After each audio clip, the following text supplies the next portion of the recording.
Pero bueno, ya empezamos.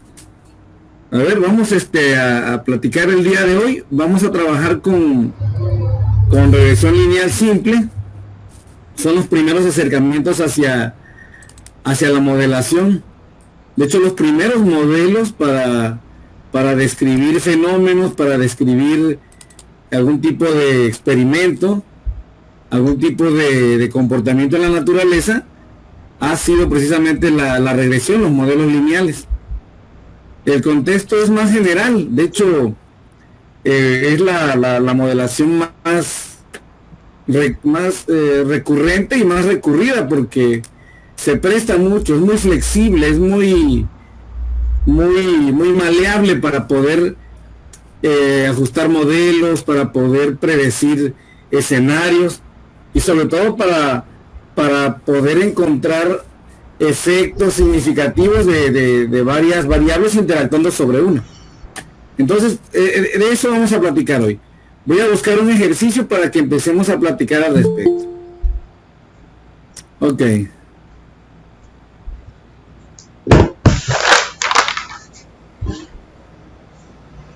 Ok, es interesante.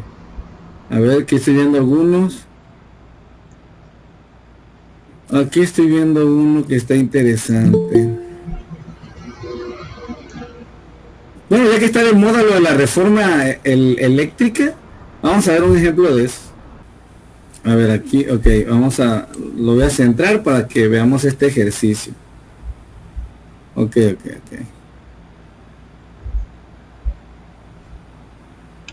Es el número 2 que aparece ahí. Lo voy a proyectar y vamos a platicar de ello.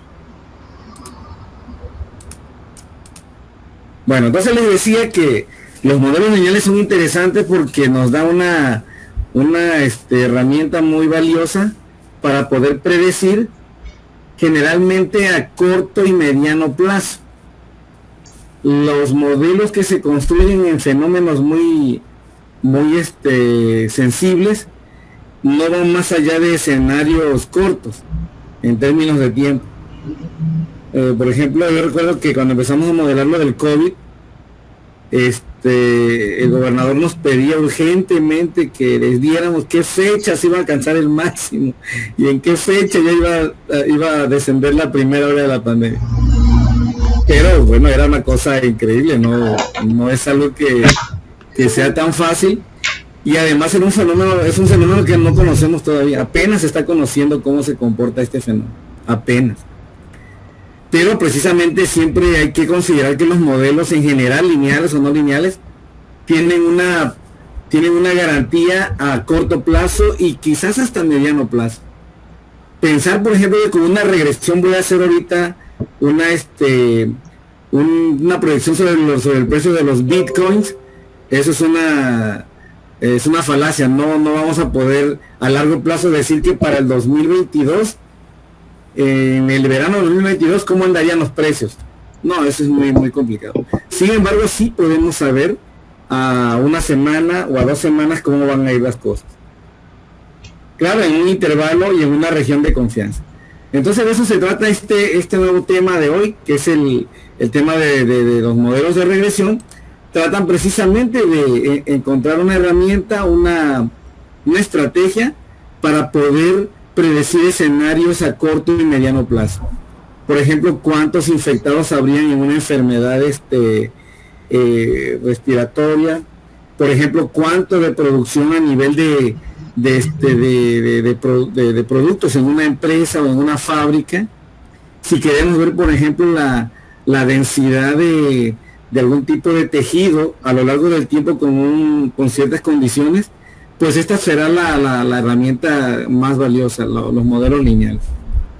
Y seguramente podría predecir cuántos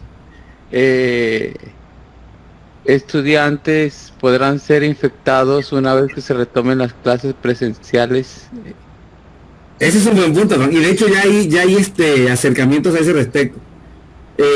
A nivel, por ejemplo, de hecho, eso es una cosa que valoro mucho de la gente de salud, la gente de enfermería, medicina, salud pública en general, que tienen nociones muy certeras respecto a de qué manera se contagian las personas. Y eso es un parámetro que lo vamos a ver en un ejemplo de regresión que nos dice la velocidad de contagio. El RT o el R, no sé cómo le llaman algunos, que es en la medida en que un infectado contagia a otro. Entonces, por ejemplo, ahora que van a regresar los escolares que van a regresar a la escuela en enero, ya de manera masiva, enero y febrero, será interesante seguir este comportamiento para ver de qué manera se puede proyectar en un periodo de 1, 2, 3 o hasta 4 semanas, cómo se irían comportando el número de contagiados. Y en ese sentido, bueno, hay que también tener otro parámetro, por ejemplo, sería la vacunación. Nosotros podemos ir midiendo ahorita a nivel de regresión, en un contexto multivariado, el número de vacunados que se tiene hasta ahorita, para predecir el número de infectados a largo plazo, bueno, a mediano o corto plazo. El número de recuperados también es importante, cuántos se han recuperado, porque ellos son parte del rebaño de inmunidad, ya ellos no transmiten o son puentes de contagio. Y la otra es de que la desaceleración de la movilidad también a nivel de personas favoreció para contener en este periodo los números más grandes. Entonces seguramente en enero y febrero tendremos rebrotes, pero no una cuarta ola. Sin embargo, por ejemplo, a nivel de escolares, como dice Abraham, sí es interesante poder hacer una proyección de cómo estarían dándose los rebrotes, porque los va a haber, seguramente los habrá, y eso será muy, muy valioso que lo podamos medir. Entonces vamos a ver el contexto ahorita nada más de una sola variable regresora, o una variable informativa, o una variable que construye sobre una respuesta, una variable que será la que va a recibir la influencia, el impacto, digamos lo que podríamos hacer como el efecto de una variable regresora en particular. Entonces vamos a empezar ahorita con unos ejercicios sencillos que son nada más regresión lineal simple, dos variables, una regresora y una que sería la respuesta. Y ahí estoy mostrando el ejercicio 2, se lo pueden ver, que están buscando medir. Fíjense, es interesante.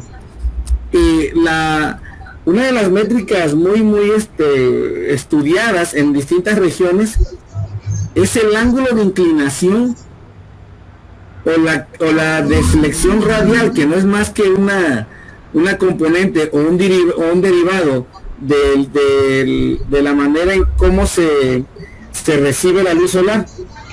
Si ustedes ven las celdas fotovoltaicas que hay en los techos, no están colocadas nada más adrede, sino que haya una métrica para que un cálculo, una estimación para que el impacto de los rayos solares, el impacto prácticamente de la energía solar, sea lo más conveniente posible para que las fotoceldas extraigan el máximo de energía.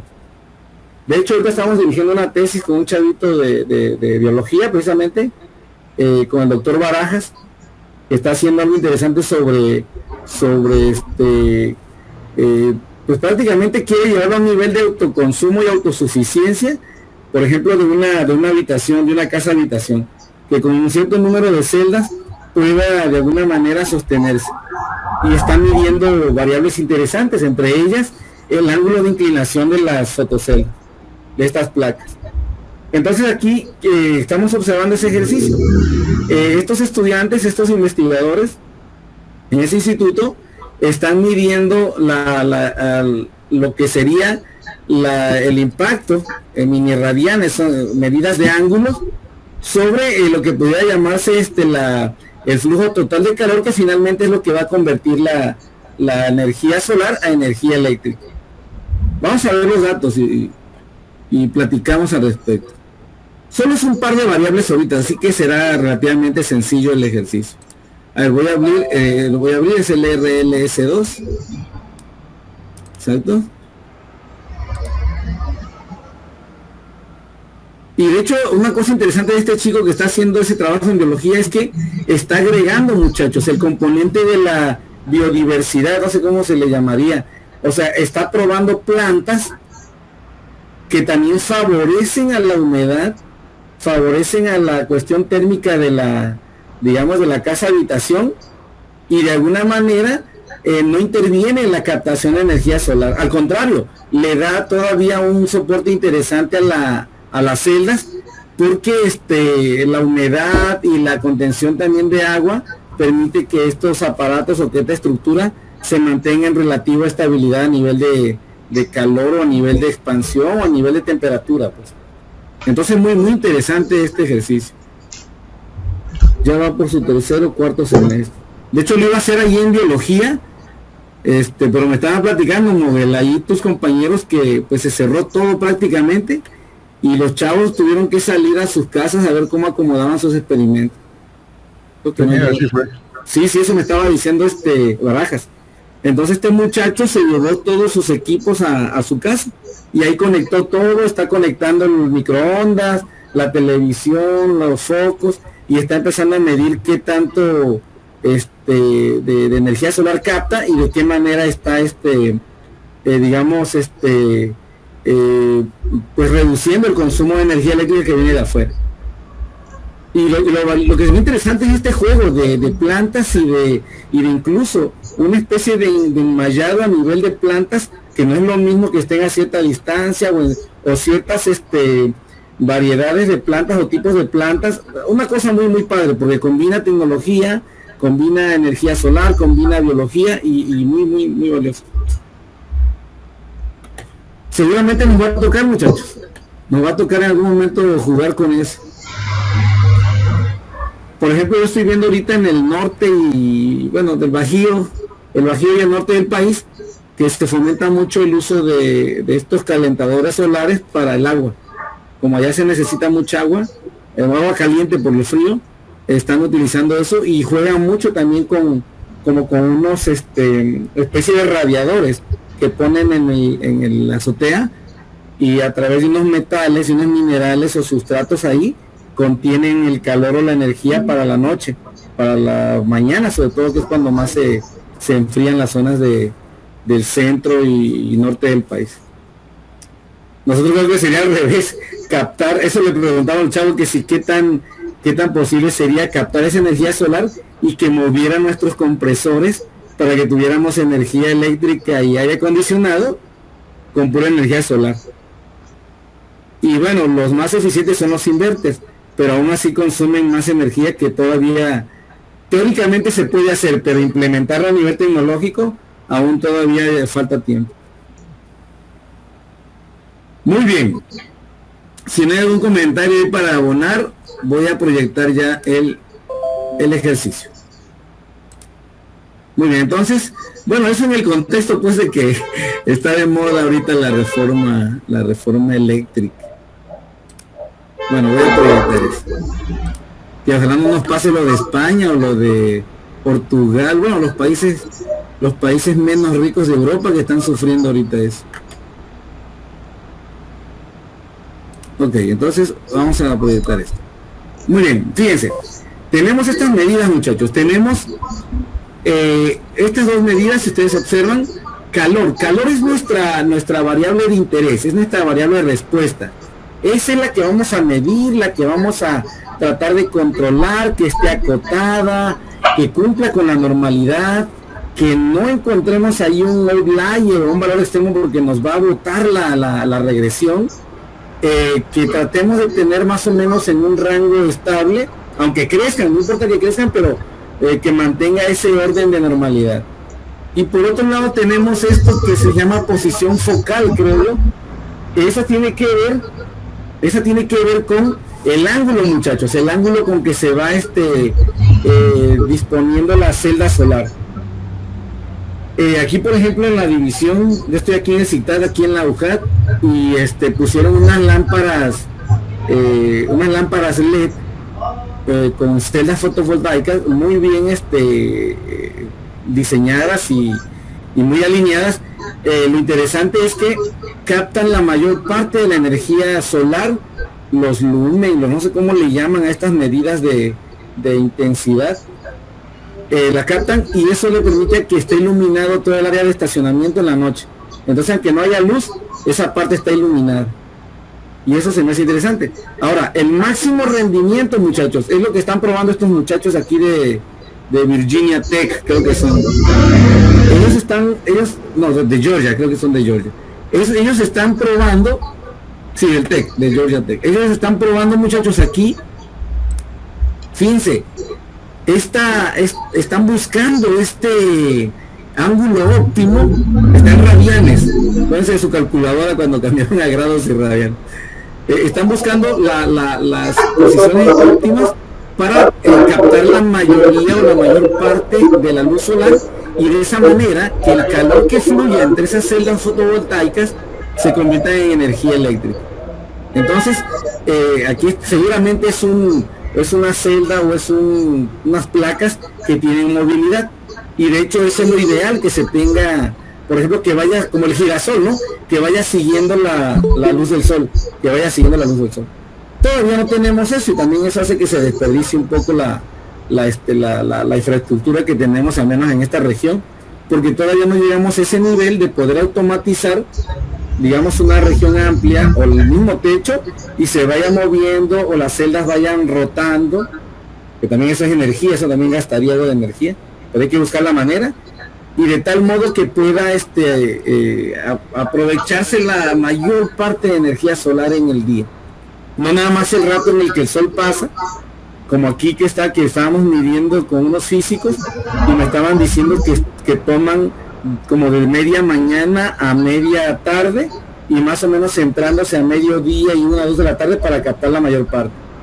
Pero bueno, eso también es una estrategia para ahorrar también otro tipo de energía o infraestructura, donde tuviéramos que tener sensores o tuviéramos que tener algún tipo de maquinaria o dispositivo que moviera o rotara estas placas, y así poder seguir la inclinación del sol.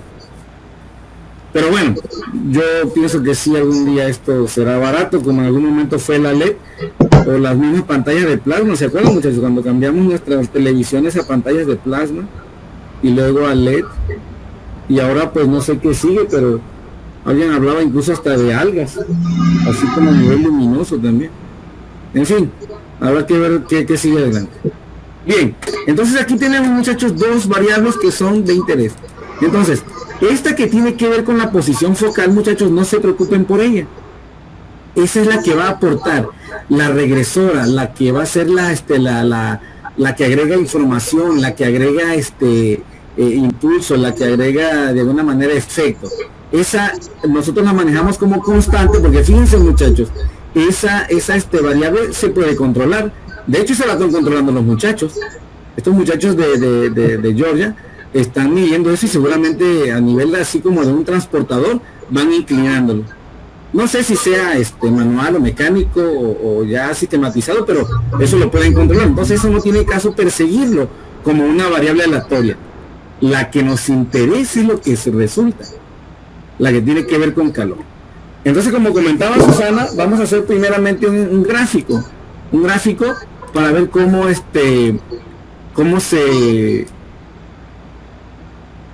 información se logra observar.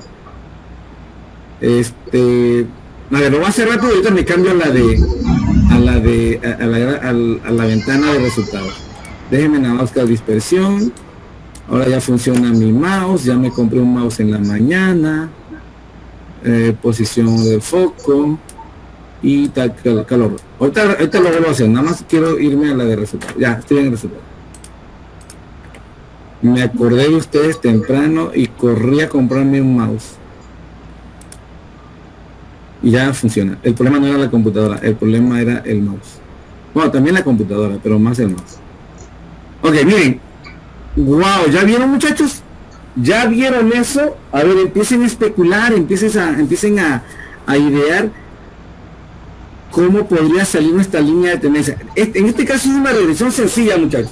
Una regresión lineal simple, que es una recta nada más. Puede ser ascendente, puede ser descendente, es una recta. Entonces, un primer acercamiento, como bien decía Susana, es en una regresión, en una correlación, en donde haya una cosa con otra comparándose, a nivel de que una afecta a la otra o de que una es consecuencia de la otra. Una razón es empezar a observar los dibujos. Vean ustedes los dibujos. Ya están pensando, porque les digo que ya son expertos, nada más que no se dan cuenta. Ya están pensando en la correlación, ¿verdad? Fácil, ya les veo su cara que están hablando de la correlación. Ahí está ya Pepe Grillo ahí haciendo ya comentarios con ustedes. Está al revés. Claro. No va de abajo hacia arriba y de izquierda a derecha, sino viene de arriba hacia abajo, claro, de la izquierda a la derecha. Exacto. Debe ser negativa, ¿no? Es una pendiente negativa. Exactamente, eso quería que me dijeran. Exactamente. Fíjense, precisamente como dice Clara y Abraham, se observa cómo a medida que aumenta la posición del foco o el ángulo, al final de cuentas es un ángulo, a medida que se va rotando o aumentando, vean cómo desciende lo voy a decir así, la captación de calor o de energía solar. Entonces, eso es interesante, porque entonces ahí los muchachos pueden empezar a estudiar cuál sería la mejor condición, o cuál sería, muchachos, o cuál sería el punto en el cual ya se tendría, digamos, ya se rompería el equilibrio entre la energía que se usa para captar energía, para captar estos rayos solares, y la energía que yo estoy colectando. Por ejemplo, no sé si han visto ustedes esos comerciales de energía solar y hacen así unas imágenes, unos videos donde se ve cómo se mueven, pero no se mueven todos los 180 grados, incluso a lo mejor ni los 90. Hay un umbral que yo estoy seguro que están como en los 30 y 60 grados, que es lo que se mueve, porque luego no tendría sentido.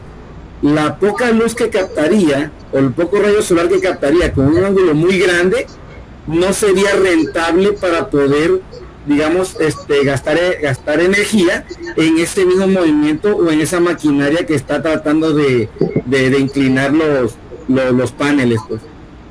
Entonces, eso está interesante porque seguramente la gente de ingeniería ya sabe, la gente de tecnología ya sabe cuáles son los rendimientos, cuáles son las cuotas en términos de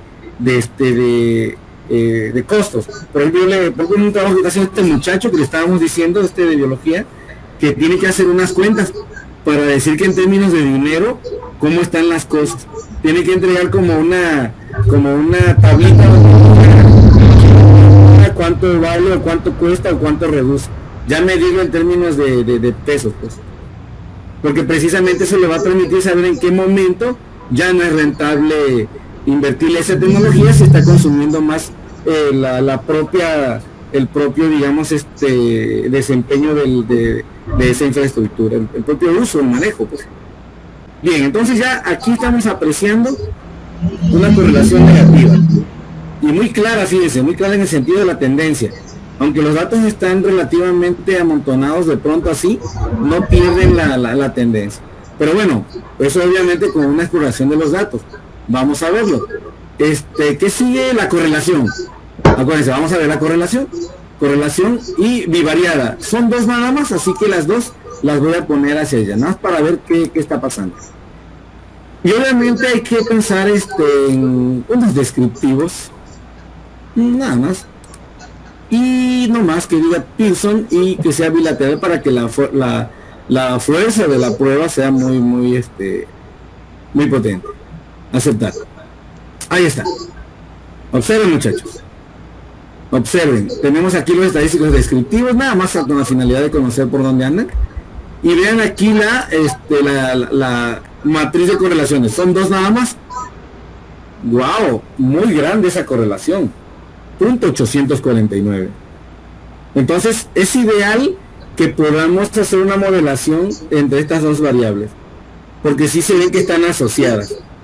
Hay una correlación muy grande. Solamente nos reafirman que si es negativa, porque si no exactamente, y aparece con signo negativo. Y el p-valor, como decía Clara el otro día, observen el p-valor muy pequeño. Déjenme meterme ahí para ver si cuánto veo que es. Más chico que una millonésima. Claro.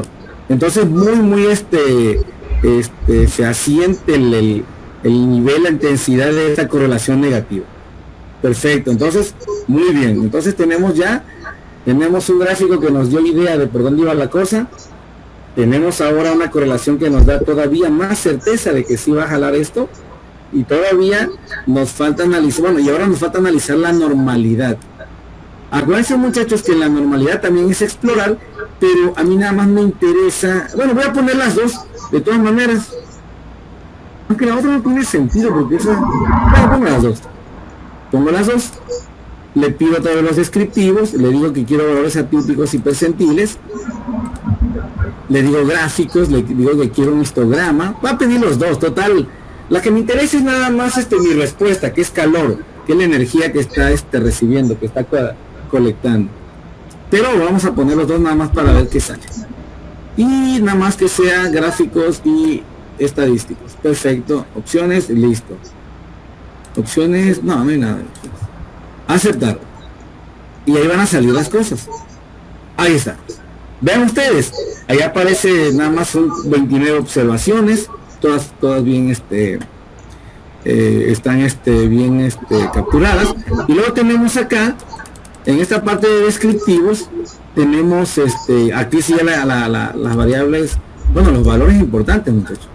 Fíjense, lo que me interesa son estos watts que, bueno, flujo total de calor transformados a watts.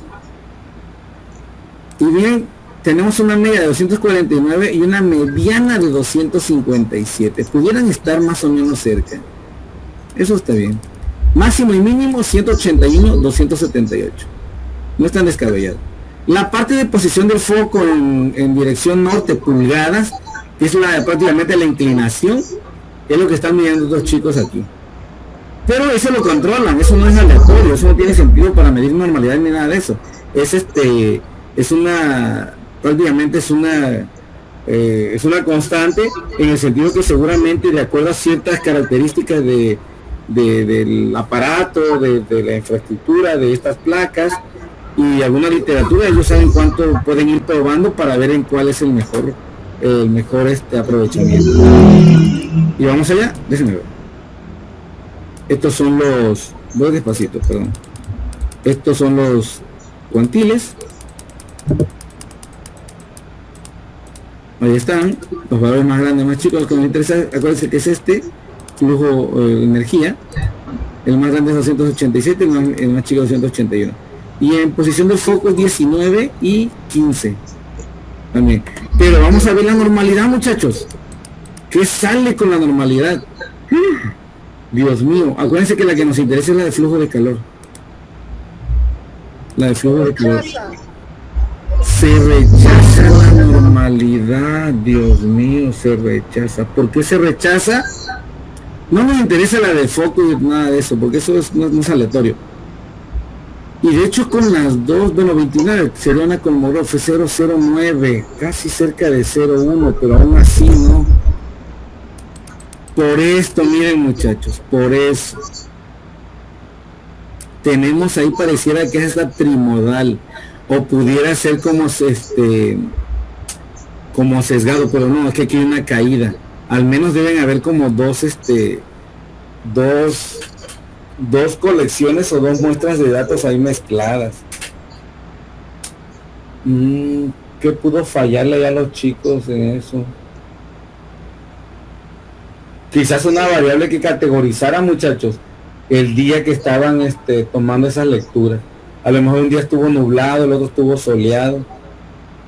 Y eso también impactó en la cantidad de energía solar captada. Otra puede ser la estación, ¿no? ¿En qué estación lo midieron? Exactamente. Fíjense que aquí hay un problema que estaban diciendo los muchachos de física. Porque hay una de estas que les platico, de estas celdas que pusieron para iluminar, pero están muy pegadas a los árboles. Hay unos árboles grandes, entonces estaban diciendo los físicos que seguramente hace algún efecto de refracción de la luz solar y a lo mejor no le pega bien a lo que es la placa, porque están muy pegadas o le hace sombra, pues. Entonces, una cosa pudo haber sucedido aquí así. Chihuahua, pero ¿qué otra cosa pudiera ayudarnos? No, pues vamos a ver si el R cuadrada, muchachos, vamos a ver si el R cuadrada ayuda.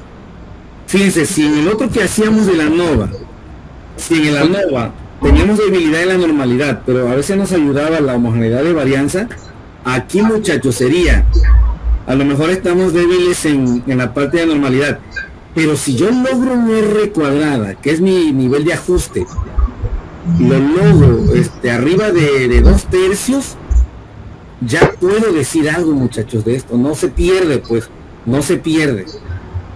porque puede que los datos estén dispersos, pero si logro pasar una línea y que sea relativamente, vamos a decir, cercana a todos, o que pueda describir bien el comportamiento, eso me puede ayudar. Vamos a verlo. Un R cuadrada, que es el ajuste. Miren, aquí están es que sí parecieran que son hasta 3 tipos de observaciones. 3 tipos. Definitivamente están mezclando información de 3 días distintos, de 3 temporadas distintas, de 3 estaciones distintas, incluso de 3 tecnologías distintas. Este muchacho de biología está trabajando con 3 tipos de placas, porque no tienen la misma densidad. Hay una onda ahí físico-química que ellos están manejando y que están equilibrando entre el precio, entre la captación solar, entre el flujo de energía, entre si guarda y conduce, no sé, hay varias cosas interesantes ahí. Sí, porque esos datos de -2 a -1 están muy alejados. Exactamente. Y hay otros... Dos, aquí sí es cierto, estos 2 primeros. Esos 2, ándale, están muy alejados. Vamos a ver si no son algunos outliers. Ahorita vamos a ver, qué bueno que lo observo. O si no es que hay nada más la captura ahí del personal de Datametric. Ahorita vamos a ver. A ver, ¿qué más tenemos aquí? Bueno, es nada más aquí. Bueno, fíjense que aquí, muchachos, esto que debería mostrarse disperso, así sin orden, miren cómo esta gráfica dice, aquí hay un grupo, aquí hay otro y acá hay otro. Y bueno, vamos a ver el gráfico de cajas. Ahí está. Ese es el problema. Tenemos 2 valores atípicos. Los valores 24 y 18. Los voy a remover. Y voy a ver, para ver si se mejora. Es el caso, ¿qué? ¿Caso 10 y qué? ¿Cómo dice el gráfico ahí? Caso 18 y 24. Exactamente, 18 y 24. Vamos a ver esos valores. Los voy a buscar aquí en la base de datos. Ese caso 18 ya lo tengo. Sí, está muy abajo, 196. Y el otro es 181. Miren, muchachos. Y los demás están arriba de 200. Arriba de 220, de 230. Algo raro pasó ahí. O a lo mejor es ahora que tomaron la lectura una nube o el nublado del día. O a lo mejor esos valores corren. Aunque ¿saben qué, muchachos? Se me hacen que es de un mes. Ya vieron que son 29 observaciones. Se me hace que es de un mes. Y no hayan salido con que promediaron. Se me hace que es de un mes. Porque día 1 lo inclinamos a tanto y a ver cuánto da. Día 2 lo inclinamos a tanto y a ver cuánto da. Espero que no sea así. Voy a eliminar esos porque sí están muy alejados. 181 y 196. Los voy a alejar, a borrar, y ahorita voy a hacer el análisis. Y 196, aquí está, borrar. Ustedes no lo hagan, denme chance primero a mí. Lo voy a guardar y hago el análisis de nuevo. Solo lo borré. Ahorita voy a hacer el análisis. Vuelvo a hacer el análisis y ahí va a salir ahorita en la misma hoja que están viendo ustedes. Ahí mismo va a salir. Ya está, de una vez, listo. A ver, vamos a ver si mejora. Vamos a ver. De nuevo, tengo otra vez el resumen. Ahora son 27 porque eliminé esos 2 que yo encontré un motivo. Acuérdense que no nada más hacía arbitrariamente. Encontré un motivo. Esos días estaban nublados. No son distintos a los otros días. Esos días le habían dado mantenimiento o lo inclinaron mal. O no sé, algo. Voy a pensar algo. O promediaron, que eso también pudo haber sido. Ok. Entonces vean ustedes la media, vean aquí en la media, en la variable que nos interesa, 254 y la mediana 258, claro, porque esos valores estaban jalando toda la muestra. Y sí, miren cómo... Desde el momento en que no se separa tanto ni la media ni la mediana, ya mejoraron. Exactamente, y ahora vean el mínimo y el máximo, se cierra más el intervalo entre uno y otro, entre los dos. Y bueno, me voy derechito ya a ver los máximos, ya lo vi. ¿Y qué observan ustedes de la prueba de normalidad, muchachos? Perdón. Este mouse es muy sensible, fíjense. Bueno, ya. ¿Qué observan ahí? apenas, muchachos, apenas se cumple la normalidad. Si soy muy estricto al 0.5, rechazo la normalidad. Ajá, pero con el 99% lo puedo. Exactamente. Ahora, yo puedo reportar ese punto 0.27, ese p-valor, y hablo de que la normalidad es mínima suficiente para este ejercicio. No me lo tiene por qué rechazar el revisor o el editor. Claro, vamos a ver adelante que el R cuadrada también nos va a ayudar. Espero. Ok, entonces tengo eso. Entonces una mínima suficiente normalidad, dado que está en un rango de 0.03, entre 0.5 y 0.1. Y vamos a avanzar, vamos a ver. Noten ustedes, se mejora un poco la normalidad, ¿verdad? Hay como... Sí, ya no se nota la parte trimodal, como que quiere ser bimodal, pero ese dato que une ambos datos del 24 al 25, bueno, como que ayuda más. Pero sí es cierto, esa apreciación puede ser que la debilidad que tengamos en la normalidad puede que aún todavía tengamos otro grupo ahí. O sea, removimos un grupo que es el más alejado, pero todavía quedaron dos grupos. Y es como les decía, a lo mejor tuvieron 3 tipos de días durante ese mes. Un día nublado, un día soleado, y otro puede ser un día no, es pero que, no. doctor, Dígame. sí, por ejemplo, esos dos datos que se removieron corresponden exactamente con la posición de los focos mayores. Por ejemplo, la menor captación de energía, que fue 181.5, la inclinación fue de 19.05 y la que le sigue fue de 18.53. Oh, cierto. Claro que esas son distancias al norte, muchachos. Así como miden los geofísicos, pero al final es un ángulo. Al final es un ángulo. Fíjense qué interesante, porque entonces esa inclinación hacía que captara menos luz. Claro. Entonces tendríamos como 3 tipos, como tres zonas, muchachos, o 3 periodos, o 3, quiero como agrupar como 3 distancias, 3 periodos, 3 cortes, en donde tenemos quizá el máximo, el mínimo, el máximo y el mediano de absorción de energía solar. En el gráfico anterior me acuerdo que estaban esos 2 valores muy alejados, pero arriba había otros 3 valores. A lo mejor eso es lo que nos está dando la situación trimodal. Ándele, abajo.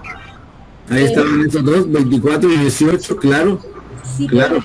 En el gráfico le viene la línea. Sí, vamos a ver el gráfico, sí, vamos a ver el gráfico. Había 3 valores todavía también separados.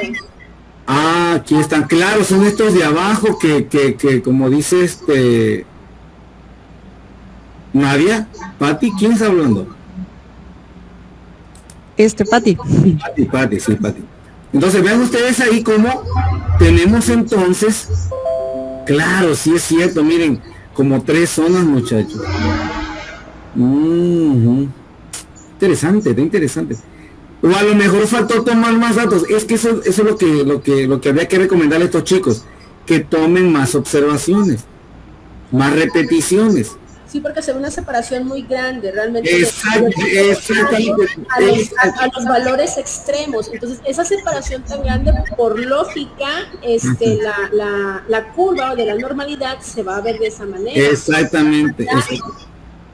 Fíjense qué interesante. Entonces ya tenemos una nueva apreciación y verla como recomendación, muchachos, de que todo el espectro, todo el espacio que estamos midiendo sea cuantificado, para que podamos de alguna manera remover esos problemas de normalidad, que sea continua pues la información, que sea continuo el comportamiento, lo más que se pueda, pues. Excelente. Una pregunta. Sí, Comentaba de que hace un momento en otro ejemplo de que ciertos valores funcionan como una constante. ¿Eso no podría influir en este caso, que estamos hablando de que la posición es algo que ellos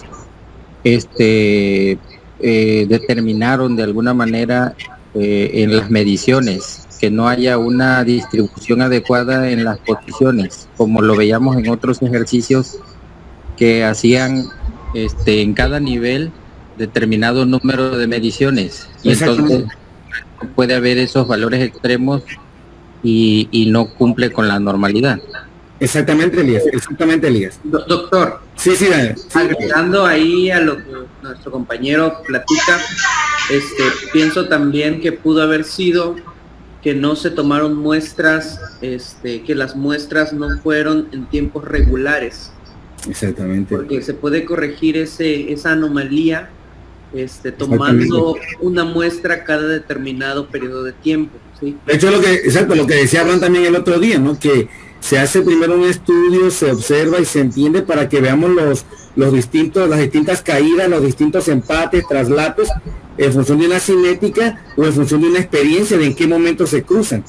Porque, por ejemplo, aquí los ingenieros, los tecnólogos en esta área debieran conocer, a partir de tal hora ya el sol toma una inclinación y a esa hora se puede mezclar con la bruma de la ciudad o la zona que refleja luz o calor, no sé, y entonces hay que aminorar, no sé, como que esa parte también faltó. Por eso es importante diseñar bien los criterios de inclusión y de exclusión.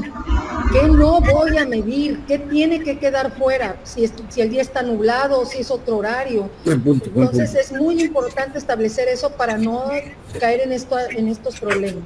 Excelente, Clara. De hecho, en todos los casos, así como dice Clara ahorita, no nada más en tecnología, también en medicina, también en fármacos, o lo mismo que hace Model. O sea, aunque pierdas un día o pierdas la vuelta, que a veces no es tan barato, pues, pero tratar de tener ya un criterio en el cual dices, no pude, o sea, los pacientes que me llegan no cuadran con el mínimo de características que yo necesito para mi estudio clínico, farmacológico o de algún tratamiento, entonces lo excluyo o me aguanto para el siguiente día. Exacto, maestro, porque me sale más caro tener una base de datos que no tiene normalidad, que no se cuadra con la normalidad, por tener datos, querer estar midiendo lo que no debo. Exactamente. Ahora, fíjense que también, eso ahorita que comenta acá, eso es cierto. O sea, nosotros tenemos que priorizar, pero a veces el problema es que estamos surgidos de tiempo. Fue una bronca conseguir la camioneta para salir a campo ese día y mañana ya la pidieron los químicos y no se la van a querer soltar a los geofísicos. Bueno, toda una bronca como las que veo aquí en la división. Entonces, hay que tratar otra vez de diseñar los criterios, como bien dice Jordan, dice Patti, Abraham y Clara en ese sentido, y buscar la manera de tener alternativas. Por ejemplo, ¿qué debieron hacer estos chicos? De entrada, categorizar la información y los datos, y aunque su base de datos se viera compactada a 25, a 27, a 24, se acomodara mejor la normalidad y decir, estos no, porque el día estaba nublado, estos no, porque hubo un chubasco esa hora, este no, porque hubo hubo un efecto de, no sé, alguien estaba quemando basura, o alguien tenía ahí cerca otro aparato y me afectó. Entonces hay que tratar de tener esos criterios, no sé si en la parte de buenas prácticas, no sé cómo le llaman, la parte de laboratorio también habrían así algunos contextos, ¿no habrán en esa parte? Que si no hay la suficiente corriente, que si la luz está llegando de manera irregular. Sí, cuando no hay condiciones que ya uno sabe con las cuales tiene que trabajar, mejor es parar el experimento y esperar que se tengan las condiciones a estar haciendo cosas que no te van a representar nada y que te va a generar un costo al final de cuentas. Por ejemplo, en la evaluación preclínica con animales de laboratorio, es un hecho de que tienes que empezar los ensayos con los animales lo más temprano posible que puedas. Porque si empiezas a hacer los ensayos como al mediodía, ya los animales están estresados, ya el ciclo circadiano le empieza a afectar también a unos más que a otros, y empiezan a haber otra serie de condiciones por ahí que te van a afectar en los resultados, y ya no vas a ver esta normalidad que tú esperas, porque cada ente va a tener un comportamiento distinto frente a un escenario que no es el adecuado para hacer las mediciones. Claro, sí. Y qué bueno que lo comenta Abraham, porque precisamente, muchachos, siempre limitados con los recursos, siempre limitados con los insumos, con los especímenes, con los reactivos, entonces hay que tratar de ser lo más precisos posible. Ahora, como también decíamos, también estrategia, ¿no? Porque aquí los muchachos debieron barrer con toda la zona. Ahí hay saltos entre un ángulo y otro, entre una distancia y otra. Ahí también quizás faltó pericia, faltó un poquito de observación. Por ejemplo, ahí el líder del proyecto debió ver la continuidad en la toma de muestras, debió ver la continuidad de las mediciones, pues, en las mediciones. Y debió decir, ¿y por qué aquí no tomaron? ¿Qué pasó? Doctor. Sí, Mo. Pienso que también tendría que influir, o va de la mano, la temperatura del ambiente. Claro. Está muy relacionado, o sea, tendría que haber sido otra variable, pues, a considerar. Qué bueno, de hecho, qué bueno que lo dicen muy ahorita, porque precisamente en los que veamos muchachos que sean, de hecho por aquí estaban viendo que más adelante en la parte de múltiple tenemos presión, volumen y temperatura para un fenómeno, para un producto, algo que surge de una reacción. Entonces, por eso mencionaba lo de las estaciones, porque va a depender, porque hasta eso tienes que checar. Si vas a estar checando temperatura, a lo mejor tienes que haber una comparación entre estación y estación. Claro, de hecho estos chicos lo hubieran resuelto poniendo una variable, una columna que dijera, por ejemplo, condición del día, soleado, nublado, bruma o algo así, y que así lo hubieran categorizado. ¿Qué hubiera pasado? Nada, que su información se hubiera desprendido muy bien en grupitos pequeños, pero bien definidos cada uno. El grupo de soleados serían 5, vamos a suponer que fue un tercio de la semana, fue semana y media. Por ejemplo, la toma de mediciones del día con bruma, o otras colección de datos. Y tendríamos entonces tres grupos muy bien definidos y seguramente normales entre ellos. Pero sí, aquí nos queda la experiencia de considerar todo lo que ustedes comentan. Barrer con todo el rango, ser muy inteligente en ese sentido, leer, preguntar. Por ejemplo, yo aquí cuando llegan los muchachos de otras áreas a preguntarme sobre sus diseños o sus análisis, yo siempre les digo, primero vayan y hablen con sus asesores, hablen con los expertos y pregúntenle esto, para que te sientes aquí y vayamos a empezar a ver cómo vamos a manejar tu muestreo, cuántos factores, cuántas poblaciones vas a comparar, qué tipo de diseño puede ser para que puedas analizarlo, factorial, de cuántos niveles, pero que allá te diga el experto, allá te diga y pregunta. Siempre le digo a los chicos, los investigadores tienen cosas más importantes que hacer, así que no esperen que ellos se preocupen por ustedes. Ustedes búsquenlo y pregunten. Y de esa manera ya poder tener una idea ya, digamos, general de todo el fenómeno. Y ahora sí, como decían ahorita las colegas, pues buscar la manera de que la medición sea continua, de como ahorita lo que observaba Pati, de que hay un lapso grande entre valores, ahorita en el gráfico que estábamos viendo, de que como que no tomaron valores. Déjenme ir hasta el principio, como vimos el gráfico, hay huecos, aquí hay huecos, miren muchachos, entre 18 y 19 hay huecos, incluso alrededor de 17 hay otro hueco, muchachos.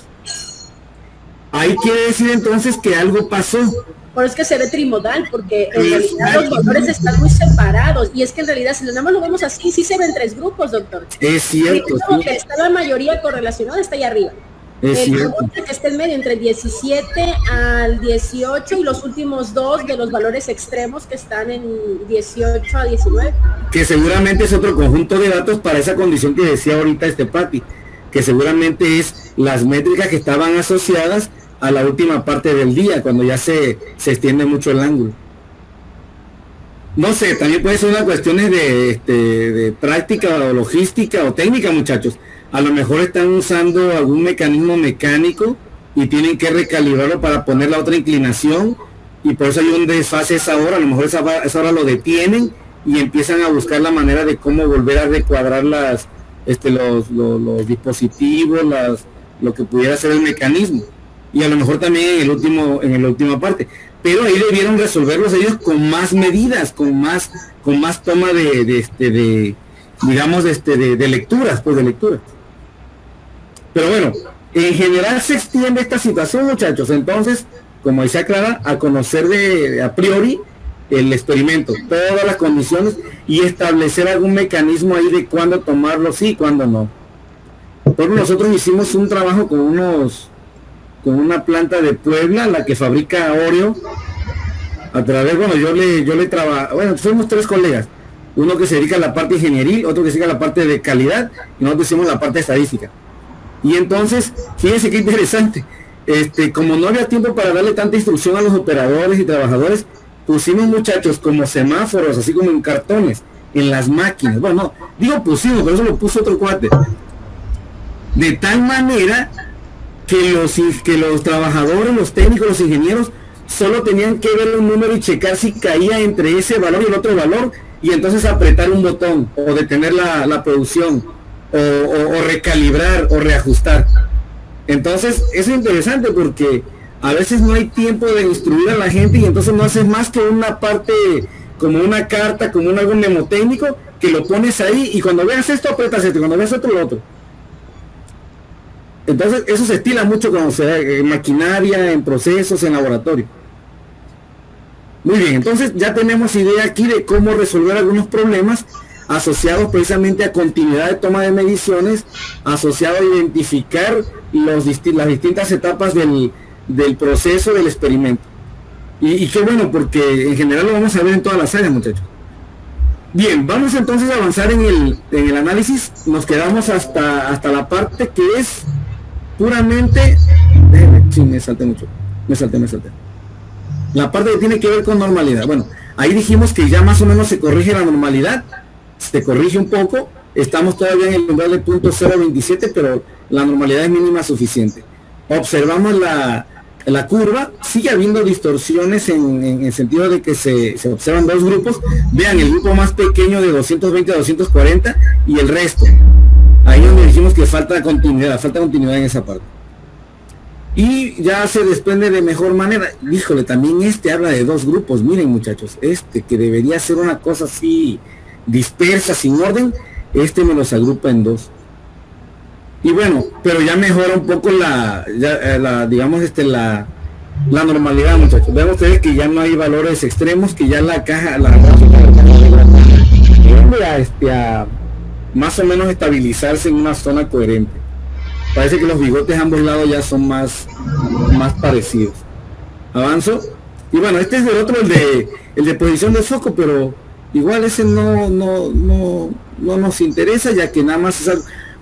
Miren, aquí hay broncas, muchachos. Yo creo que coinciden estos, miren.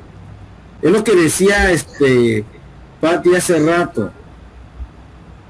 Esos muchachos no le dieron continuidad a su experimento a nivel de valores de ángulo, de métricas de ángulo, y pegaron un salto como de 17 a 19 y rompieron la continuidad.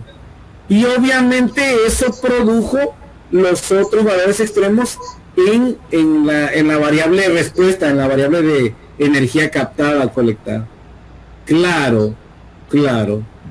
Entonces ahí habría que decirle a los digamos al equipo, o buscar la razón por qué, o hacerlas. Fíjense, si son varias, por ejemplo, yo me lo pongo a pensar, vamos a suponer que son varias celdas, entonces para no romper la continuidad, en un lapso mido una parte, me pongo a trabajar para recalibrarla en la otra inclinación, pero que estas sigan funcionando y las otras también, y no romper la continuidad, de tal manera que toda la información que yo colecte se mantenga coherente, se mantenga unida, se mantenga continua, pues. Eso es interesante. Bueno, alta correlación, ya tenemos alta correlación, una normalidad mínima suficiente, y parece que nuestra variable de respuesta, que es la que nos interesa, ya tomó un poco más de orden al mostrar una normalidad mínima suficiente de 0.027. Bueno, vamos a la regresión. Eso lo doy la regresión. Vamos para allá. Entonces la regresión viene de esta manera, miren, muchachos, así, de manera sencilla. Entramos a otro módulo que se llama regresión, y esa es la ruta. Anótenle ahí en sus documentos, en sus notas, anoten que por ahí va la cosa. Entonces tenemos analizar, regresión y lineales. Esa es la ruta. una regresión lineal. Le doy clic y aparece un nuevo cuadro de diálogo, que obviamente me está pidiendo la variable dependiente, que es nuestra variable de respuesta, es de flujo de calor, de energía, y en la parte independiente van las variables que son constantes, como decía ahorita Elías, que son las variables que se controlan, que bueno, aquí le faltó más control y más continuidad y más orden, pero ahí van a ir todas, y las ponemos acá, posición del foco, perfecto. ¿Qué le pedimos en estadísticos? Bueno, que nos dé intervalos de confianza, que nos dé el R cuadrado, cambio en R cuadrada, dice. Ah, bueno, ajuste de modelo, ya te la ajuste, ese es el R cuadrado. Descriptivo, de una vez las correlaciones parciales y semiparciales. Fíjense que aquí lo pudiéramos hacer, muchachos. Diagnóstico de colinealidad, pero ese como tengamos varias variables, ahorita no. Y que residuales, bueno, ahorita sencillamente como nada más es una explicativa o una informativa o una regresora con una respuesta, que es la de interés, nada, vamos a pedirle estas cosas: estimación, intervalo de confianza, ajuste, descriptivo y correlación. Le decimos continuar. Gráficos, obviamente yo voy a querer fíjense que también aquí lo da, muchachos, normalidad y todo eso. ¿Qué voy a pedir? Voy a pedir los ajustados contra los residuales ajustados. ¿Contra quién lo voy a pedir? A ver, quiero pedir que me mida los observados. No me los va a dar todo, pero bueno, voy a pedir estos que son dependientes. Voy a pedir esta aquí, nada más para ver los ajustados. A ver qué tal. Siguiente. Más bien acá, continúa. Ok, y luego guardar. Aquí hay varias cosas que puedo guardar, pero bueno, opciones. Con eso nada más. Entonces, acuérdense, muchachos, voy a empezar de nuevo, va de nuevo. Analizar, regresión y lineal. Analizar, regresión, lineales. Ese es nuestro tema de hoy, regresión lineal. Analizar, regresión lineal. Perfecto. Damos clic. Mi variable dependiente son mis valores que quiero analizar, que son mi respuesta, que son mis derivados, mis resultados. Aquí está. Y en independiente van todas las variables que influyen, que aportan, que crean efectos sobre esa variable respuesta. En este caso es el ángulo, la posición. En estadísticos le pido el R cuadrado, que es el ajuste, descriptivos, correlaciones, intervalos de confianza y nada más con eso. Y gráficos, pues yo estaba pidiendo aquí que me diera una especie de gráfica para comparar qué tanto se juntaron el observado y el que estoy analizando. Perdón, y el estimado. Observado y el estimado. Continuar. Con eso para empezar, y ahorita vamos a avanzar en más. Ok, así empieza el análisis de regresión. Siempre va a analizar con una parte de descriptivos. Le digo cuántos datos son de cada uno, 27 porque removí 2. Y acá empiezan a aparecer ya las regresiones. Fíjense que aquí bajó un poquito, muchachos. ¿Se acuerdan que era como 800 y tanto? Bajó a punto 725. ¿No sería subió? No sé, era... que era negativo. Era negativo, exactamente. Entonces tenemos estos valores. Ahora, lo que se me hace raro es que no muestra que haya correlación, muchachos. Pareciera que no hay correlación. Porque moví esos dos. Yo no veo, pero bueno, ahorita lo voy a hacer de nuevo. Voy a avanzar. Claro, vean el R cuadrado. ¿Ya vieron cuál es el R cuadrado, muchachos? ¿Ya lo vieron? Muy bajo, punto 526, claro. Muy poquito, por eso como que ya se pierde es que esos dos valores de abajo quizás me ayudaban pues a hacer la línea hasta abajo, la recta. Bueno, ahorita lo vuelvo a hacer. Y aquí está la ANOVA. La ANOVA me dice si hay correlación o no. Vamos, perdón, si hay relación. Pero fíjense que sí, el ANOVA dice que sí hay regresión, muchachos. Miren, cuando empieza una ANOVA, el ANOVA empieza diciendo que no hay comportamiento asociado, que no tienen nada que ver y que es, digamos, homogéneo todo. Vean aquí que dice la regresión. La regresión dice sí hay efecto entre uno y otro, dice, y con una potencia muy, muy grande. Que sí hay.